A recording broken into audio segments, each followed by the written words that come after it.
భోగికి బోడ పండ్లు అదేనండి. ఈ భోగి పండ్లు ఎంత హ్యాపీ మూమెంటో కదా పిల్లలకి. ఆ రోజు మంచిగా పౌర్ణమి, చంద్రుడు కనపడగానే మంచిగా చేశామన్నమాట. అండ్ ఇప్పుడు టాపిక్ భోగి పండ్లు, సంక్రాంతి కాదు. ఏంటి అనేది లాస్ట్‌లో చూడండి.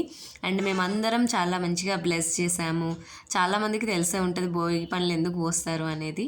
కొన్ని కాయిన్స్, ఫ్లవర్స్ వాటితో పోస్తామన్నమాట. అండ్ మా అనికమ్మకి ఫస్ట్ భోగి పండ్లు ఎంత చక్కగా కూర్చుందో బంగారు తల్లి. మా తమ్ముడు, మరదలు, అమ్మమ్మ మంచిగా పోసారనమాట. అండ్ నెక్స్ట్ డే సంక్రాంతి రోజు మా అద్రికమ్మ ముగ్గేస్తుంది చూడండి. ఈసారి మా ముగ్గైతే నాకు చాలా చాలా చాలా నచ్చింది. ముందు రోజు అలా మా హారిక ఏదో చూసి ఓకే చేసిందనమాట. సర్ప్రైజింగ్లీ కోయిన్సిడెంట్ అనమాట. మా మరదలు కూడా అదే ముగ్గేసింది. బట్ కొన్ని కలర్స్ కొంచెం డిజైన్ చేంజ్ చేసి చేసిందనమాట. గొబ్బెమ్మలు పెట్టడం ఇది అంతా అందరికీ తెలిసిందే. అండ్ మా వివాన్ష్ అయితే ఎన్నిసార్లు అన్నాడు బాగుంది మమ్మ ముగ్గు బాగుంది అని.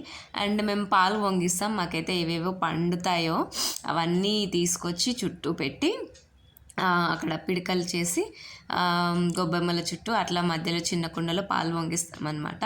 ఈసారి బాగా పొంగినాయి అవి కూడా మంచిగా. ఇంకా తర్వాత ఏముంది సంక్రాంతి అంటే ఇవి అయిపోయాక కైట్స్ మంచిగా తిని కైట్స్ ఎగిరేయడము. సో మా వివాన్షు నేను కూడా ఎగిరేసాను.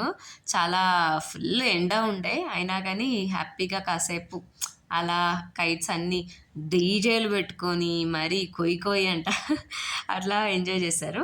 అసలు సంగతి ఇది. పిండి వంటలు ఉన్నాయి కదా. సో మాకు సకినాలు టీలో వేసుకొని తినడం చాలా ఇష్టము. సంక్రాంతి కానీ తొలి ఏకాదశి కానీ వచ్చిందంటే ఇదే పండగ మాకు. మీకు కూడా ఇష్టమా? మీరు కూడా ఇలా వేసుకున్నారా? చూడండి సూపర్ టేస్ట్.